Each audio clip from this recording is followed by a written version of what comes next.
In a tense live television moment, Kamala Harris mocked President Donald Trump, calling him a communist dictator. What followed, however, shocked the nation. Trump, now serving as the 47th President of the United States, wasted no time in delivering a sharp response that reshaped the political conversation. This video explores the exchange, contrasting Harris's failed 2024 run with Trump's firm leadership. The evening carried a heavy atmosphere as millions tuned into MSNBC. Rachel Maddow leaned forward, her tone measured yet pointed, introducing her guest, former Vice President Kamala Harris, who was there to promote her new memoir. 107 days, the camera shifted to Harris, who held the book on her lap with a controlled smile. Within minutes, her remarks cut deep. She labeled Trump a communist dictator. The phrase lingered in homes, diners, and airports across the country. Some gasped, others shook their heads. Online, hashtags surged, Dictator Trump and Kamala meltdown. For many, this was more than political theater. Survivors of Cuba, Russia, and China called the comparison offensive. "This insults our suffering," one wrote. Harris, undeterred, pressed on. Her voice hardened as she claimed Trump rigged the 2024 election and used government power like a tyrant. Viewers sensed something unusual, an intensity that suggested Trump would not let this moment slip by. Phones lit up as clips spread across social media. In coffee shops, people whispered. In truck stops, drivers muttered. On military bases, veterans stared at the screen, visibly upset. "She doesn't know what a dictator is," one soldier remarked. Then came the announcement. Trump himself would respond that evening. Reporters scrambled. Analysts filled the air with speculation. Would he remain calm or strike back? Harris's words, tyrant, communist dictator, loser, looped non-stop. Her memoir, intended to mark her return, had instead lit a political firestorm. Trump supporters called her remarks disgraceful. Even moderates questioned her judgment. The tension was palpable, as one Fox journalist whispered, "We may be about to witness one of the most defining political moments of this decade." The nation wasn't just waiting. It was holding its breath. That night, cameras crowded the White House lawn. Suddenly, the doors opened. Trump walked out, steady, calm-faced, but with eyes burning. He approached the podium, adjusted the microphone, and paused. The silence was heavy. Then he spoke, voice controlled but firm. "Here's another dishonest politician, misleading the public," he said. His words landed hard. Trump leaned closer. It's offensive to those who survived dictatorships to hear Harris make such claims. Has she ever listened to those who lived under communism? Gasps rippled through the press. He went on. In a communist dictatorship, there is only one channel, and only approved voices speak after their words are reviewed. Harris just went on national TV and attacked me. If I were what she claimed, she and her family would have vanished within the hour. The bluntness of his reply reverberated nationwide. Families gathered around TVs, survivors of communism, Cubans in Miami, Eastern Europeans in New York, felt validated. One elderly man whispered, "Finally, someone understands." Online, hashtags shifted. Dictator Trump gave way to Trump Truth and Kamala Exposed. Commentators replayed his question. What kind of dictator allows open attacks on live television? To many, it was undeniable logic. Meanwhile, Harris's team scrambled. Her memoir launch was overshadowed. Staff watched in alarm as backlash grew. Even liberal commentators admitted she had crossed a line. Trump hadn't shouted. He hadn't resorted to name-calling. He used facts, logic, and contrast. That calmness stood against Harris's bitter tone, and Americans noticed. The clash had become one of truth versus resentment, strength versus pettiness. By dawn, every morning show replayed the footage side by side. Harris mocking, Trump responding. The difference was clear. Even undecided voters admitted Trump's words resonated. "He spoke for my parents," one caller said, referencing their escape from the Soviet Union. Across diners, truck stops, and cafes, people shook their heads at Harris's remarks. For many, it was a breaking point. That morning, Trump posted on Truth Social, "America is not a dictatorship. It is the greatest democracy on earth. Harris insults every immigrant who came here to escape real tyranny. Sad." The post went viral. Replies filled with stories from families who had fled communism, accounts of hunger in Havana, fear in Poland, and relatives lost to secret police. Harris had tried to brand Trump a tyrant. Instead, she had reopened painful memories, while Trump stood as their defender. Her carefully timed MSNBC appearance backfired. Rather than fueling book sales, bookstores reported customers asking for Trump's speeches in print. CNN aired sympathetic clips, but callers vented anger. "How dare she trivialize communism?" one shouted. Another, her voice breaking, said, "My parents starved under dictatorship. Harris should be ashamed." Behind the scenes, publishers panicked. The tour was unraveling. Trump, meanwhile, prepared his next move.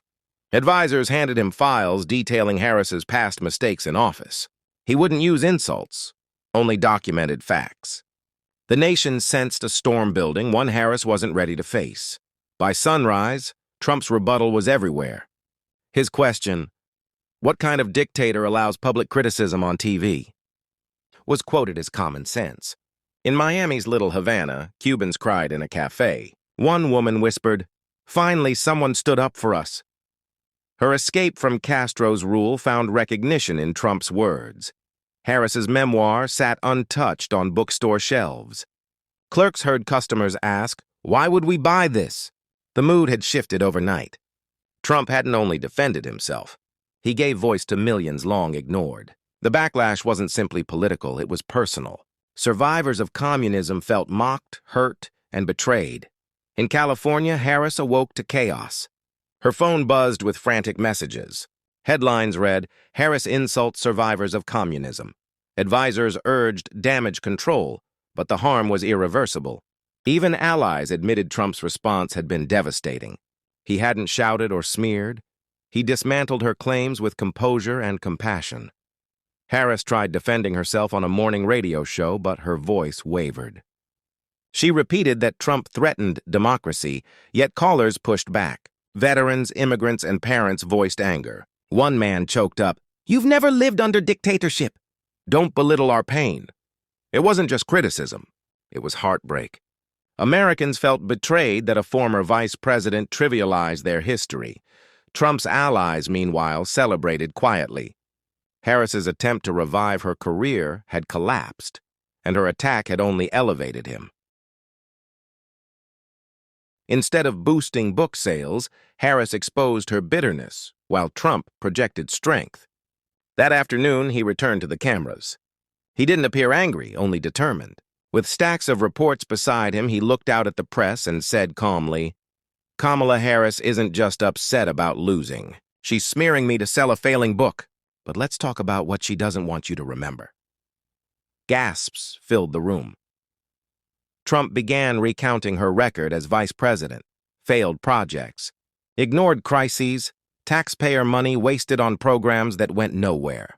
He didn't exaggerate. He read directly from official documents. Each point struck like a hammer, eroding her credibility. Then came the moment that stunned the nation. "While she mocks me, remember her administration ignored billions lost to corruption. And now she dares to lecture Americans about integrity." The room erupted. Reporters shouted questions. Online, reactions exploded. Trump wasn't ranting. He was revealing. As millions watched, people felt the weight of his words. This was not politics. It was truth against deception. And America felt the difference. As his remarks spread, the country's reaction was emotional. Families who had once stayed silent about their past began sharing their pain. Social media filled with personal stories and old photographs, children starving in Soviet breadlines, fathers imprisoned in Cuban cells, grandmothers whispering prayers under Mao's shadow. One elderly woman in Boston broke down during a live interview. Through tears, she said, "My family fled communism so I could be free. To hear Harris mock that suffering is unbearable. But when President Trump spoke, I felt recognized." Her words went viral, resonating with millions carrying similar scars. Harris's dictator remark no longer seemed like political rhetoric. It felt like a wound to survivors. Trump's measured but direct response flipped the narrative. He wasn't only defending himself, he was defending them. Meanwhile, Harris's staff panicked.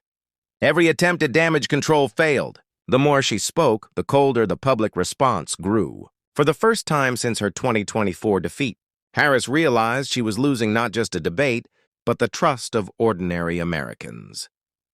Later that afternoon, Trump returned to the podium, this time without papers or notes. He placed his hands on the lectern and spoke plainly.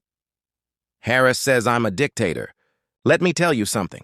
Under real dictatorships, there are no elections. There are no free speeches. And there are no books mocking the leader. Harris is selling her lies in bookstores across America tonight. That is not dictatorship. That is freedom. His voice grew firmer. She lost the election. Instead of accepting it, she insults you, the American people, by claiming your votes were stolen. That is the real insult. Reporters shifted uneasily, but Trump pressed on. She mocks me to sell books. But she mocks you because she thinks you're too blind to see through it. Well, America sees through it now. For millions watching, his words hit like thunder.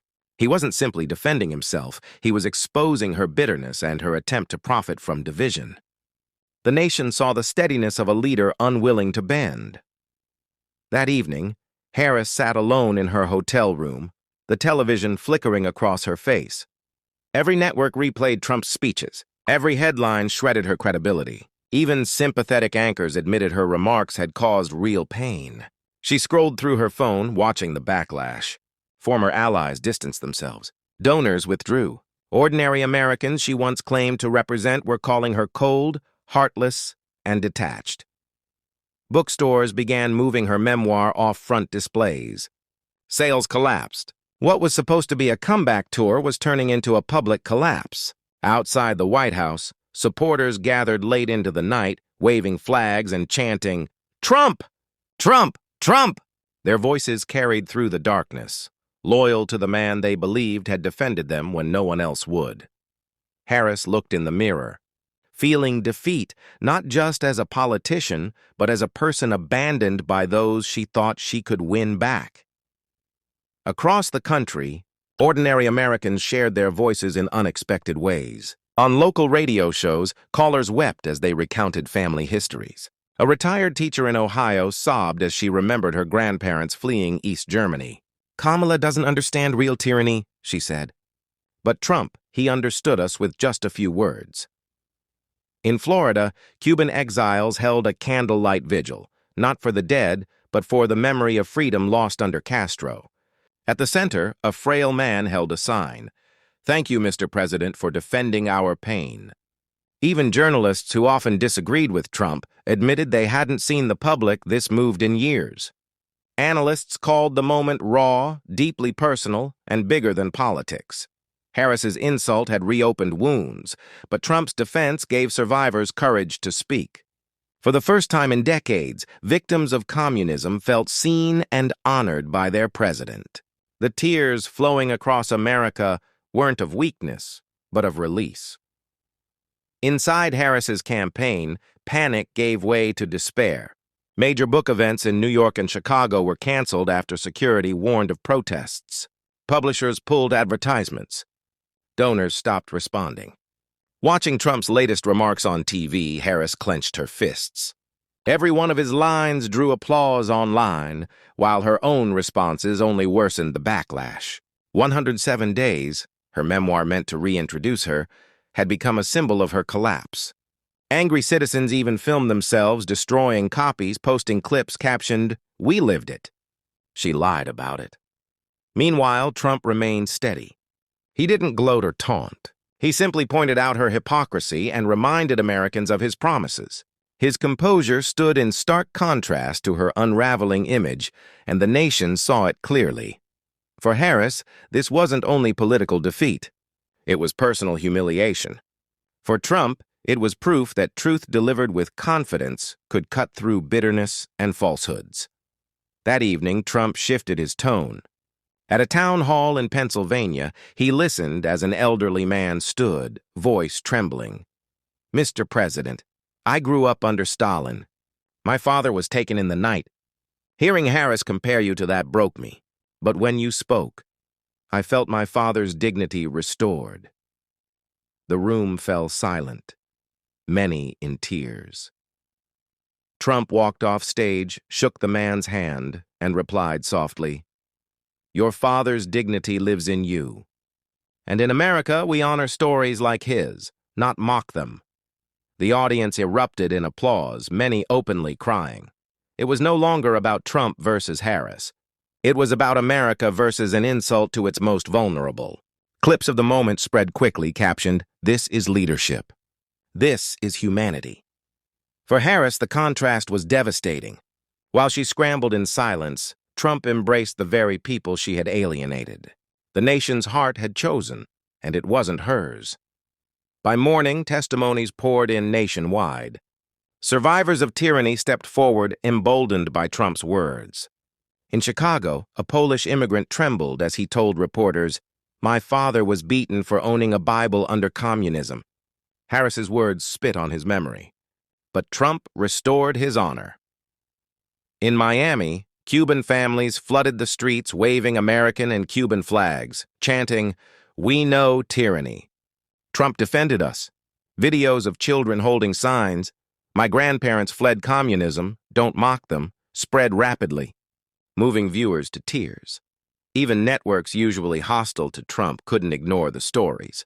Reporters broke down reading letters from survivors. The pain was undeniable, and the country was listening.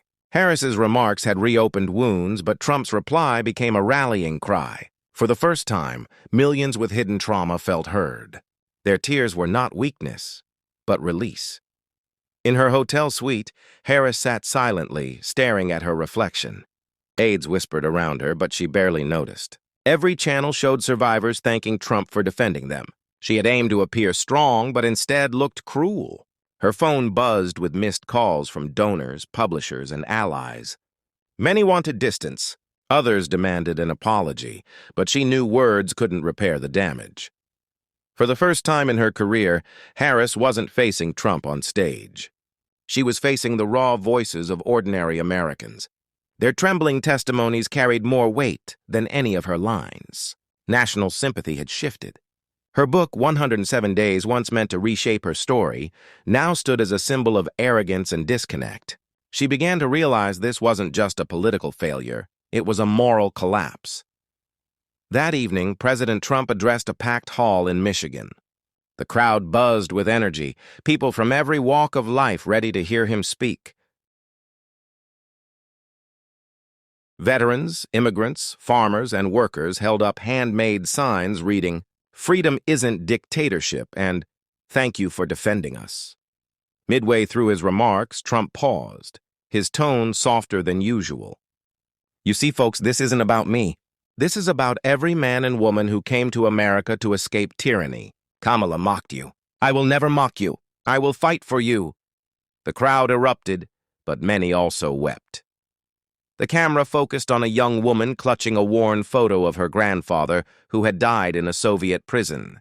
Tears ran down her face as she whispered, "He would be proud tonight." Trump's words did not feel like theater. They were a pledge, a promise that America's pain would never be dismissed. Critics labeled it strategy, but for those in that room, it was a lifeline. The contrast was striking. While Kamala sat alone in silence, Trump stood before the people, embracing their scars as part of America's strength. By this point, the nation was listening closely. Airports, diners, and homes played Trump's speeches on loop. Even those who hadn't supported him noted how measured his defense sounded compared to Kamala's sharp attacks. On X, thousands shared personal stories. One post showed an older man holding a faded passport with the caption, "My father smuggled us out of Romania so I could live free." Tonight, President Trump defended our story. Harris mocked it. The post went viral, gaining millions of views. Talk radio was flooded with emotional callers. A mother in Texas cried as she explained how her parents had survived Mao's China. "I never thought a president would speak for us. Tonight, I know he did." The atmosphere rose beyond politics. It felt as though America was grieving and healing together. Kamala had reopened a wound, but Trump covered it with truth and dignity. Inside Harris's circle, the pressure mounted. Aides urged her to apologize, but every draft sounded hollow. She paced the floor while her book 107 Days sat unopened on the table. Each news cycle buried her deeper while each Trump response lifted him higher. MSNBC tried to salvage her image, but even loyal viewers questioned her decision. The backlash was brutal. How dare she mock survivors of dictatorship? She's selling books, not truth. Meanwhile, business leaders she had criticized during the interview distanced themselves. CEOs issued careful statements praising Trump's respect for freedom without mentioning her. Her attempt to shame them had backfired, leaving her further isolated. For Kamala, the most painful blow was personal. Friends she had relied on grew silent. Applause she once expected was gone, replaced by emptiness. For the first time, she realized she was no longer admired, respected, or feared. She was ignored. That evening, Trump addressed the nation from the White House. His tone was calm, but his words carried weight. Kamala Harris called me a dictator, but I will say this. As long as I am president, every survivor of tyranny, every family who escaped darkness to come here will be defended, not mocked. Their stories are sacred, and they are America's strength. His remarks drew thunderous applause in living rooms across the country. Clips spread quickly online, paired with solemn music, showing immigrants nodding through tears. Then Trump leaned forward and added, "This country does not belong to politicians who insult you. It belongs to you, the people who built it, bled for it, and believe in it." A hush fell. Many wept. The focus was no longer Harris. It was America rediscovering its voice through a president who refused to retreat. The next morning, a new reality set in. Across the nation, spontaneous rallies formed. In Texas, families gathered outside courthouses waving flags and chanting, "Freedom is not dictatorship." In New York, immigrants from Eastern Europe held homemade signs. "We know communism. Trump defended us." The images were powerful. Networks that once downplayed his support couldn't ignore it. Streets filled with Americans of all backgrounds, not for politics but for dignity. Veterans lifted their medals. Immigrants clutched photos of loved ones lost to tyranny. Many wept as they chanted together. On X, rally footage spread fast. A video of a young boy holding his grandfather's hand and whispering, "Thank you, President Trump," drew millions of views. The message was undeniable. Trump's defense had sparked something profound. What Kamala intended as an insult had instead united the brokenhearted. For the first time in years, America was rallying not around division, but truth. Meanwhile, Kamala's world narrowed.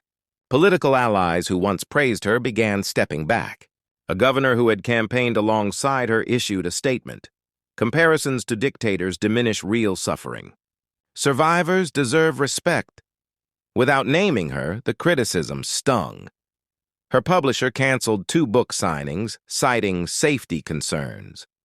Behind the scenes, they feared sales were collapsing. Donors quietly withdrew support for her future plans. Even former staff leaked frustrations. She never listened. She thought mocking Trump would save her. Kamala watched headlines scroll across her phone. Harris alone, backlash grows, book tour collapses. Each headline cut deeper. For the first time, she saw it wasn't just Trump defeating her, it was the country rejecting her words. The momentum had shifted and no apology could reverse it. That evening, Trump spoke again. This time his message rose above Harris. "We are a nation built by people who fled oppression," he declared.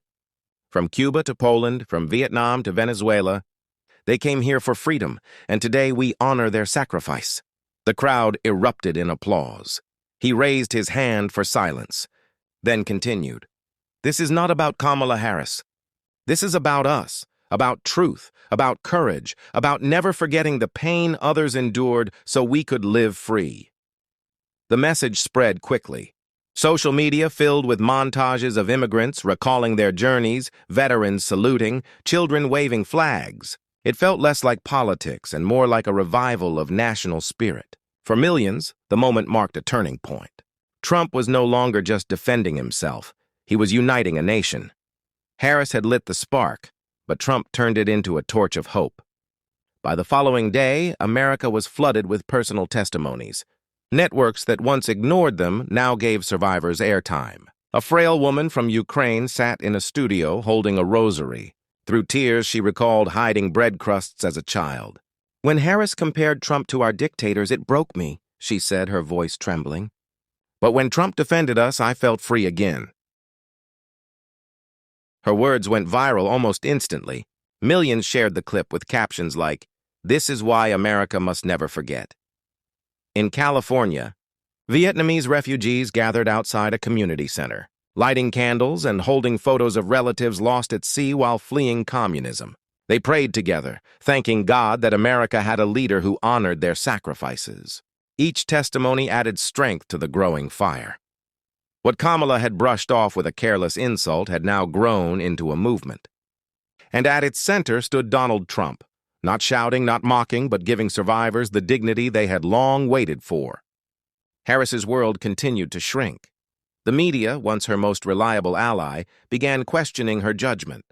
Commentators who had cheered her during the campaign admitted live on air that her remarks were politically reckless and morally tone-deaf. Her book tour collapsed completely. At one stop, rows of empty chairs filled the hall while protesters stood outside chanting, "Respect the survivors." Publishers were forced to distance themselves from her remarks. Even her closest friends went silent. Calls went unanswered. Allies who once proudly stood beside her now declined interviews. To many, she had crossed a line that could not be defended. For Harris, the silence was louder than any insult. She had tried to mock Trump as a way to rebuild her career, but instead destroyed her credibility. Worse, she was not just facing Trump. She was facing countless Americans whose stories carried far more weight than hers. That night, President Trump stood before a massive crowd in Florida. Flags waved high, chants filled the air, but the moment felt less like a rally and more like a national prayer. Raising his hand for quiet, Trump spoke softly. "This is not about politics. This is about people. Your parents, your grandparents, your children. Those who lived through tyranny deserve honor, not insults." The crowd grew emotional. Many wept as he continued. "Kamala Harris tried to shame you. I will never shame you. I will fight for you until my last day in office." In the front row, a young man held up a framed photo of his grandfather who died in a Cuban prison. Trump walked over, placed his hand on the frame, and said, "This man's story is America's story." The audience erupted in tears and applause. It was a defining moment. Harris had tried to reopen old wounds, but Trump had turned those wounds into symbols of strength. The nation wasn't just watching, it was beginning to heal. By now, Harris's collapse was complete. The once prominent vice president who dreamed of a comeback was left isolated. Her memoir, 107 Days, sat unsold on bookstore shelves. Event halls canceled her appearances. Even liberal commentators admitted she had crossed a line the American people would not forgive. Meanwhile, Trump's words echoed everywhere. From small-town diners to city rallies, people repeated his line. What kind of dictator lets someone freely attack them on national TV? It wasn't just clever, it was unshakable logic. Outside the White House, thousands gathered with candles. Survivors of communism stood shoulder to shoulder, sharing stories through tears. Some held faded photographs. Others clutched worn Bibles or family heirlooms carried when fleeing tyranny. For them, Trump's defense was not politics. It was recognition of their suffering. The country was not simply witnessing history. It was undergoing a moral reckoning. Harris had tried to wound Trump, but instead, she had awakened the soul of America. On the final night of the whirlwind, President Trump delivered closing remarks from the Oval Office. The room was quiet, the lights dim. Millions tuned in, knowing this was more than a statement. It was history. Kamala Harris called me a dictator. But dictators silence people. They erase voices. They kill hope. Here in America, your voices will never be silenced, and your hope will never die. He paused, looking straight into the camera. This nation belongs to you. The mothers who prayed under tyranny, the fathers who risked everything for freedom, the children who still carry those scars. I will never stop fighting for you. Across the country, tears streamed down faces.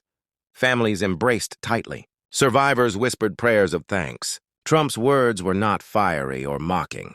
They were steady, raw, and deeply human. Harris had tried to strip him of credibility, but instead he stripped her of respect. What remained was a president standing firm, surrounded not by politicians, but by the love of his people. The following morning, America felt different. It wasn't divided by red or blue. It was united by something deeper. At schools, teachers played Trump's speech for students. At churches, pastors read his words aloud. In factories, workers paused to watch highlights on their phones. In Miami, a Cuban grandmother hugged her grandson through tears. "This is why we came here," she whispered. In New Jersey, a Polish immigrant kissed the American flag, saying, "Finally, someone spoke for us." From coast to coast, the emotional tide was undeniable. Kamala Harris faded into silence, her name mentioned only as a warning of misjudgment. But Donald Trump, the 47th President of the United States, stood taller than ever, not because of power, but because he carried the stories of the broken-hearted on his shoulders. And as this chapter of America's story closed, another began. A nation reminded of its strength, its resilience, and a leader who refused to let its people be mocked.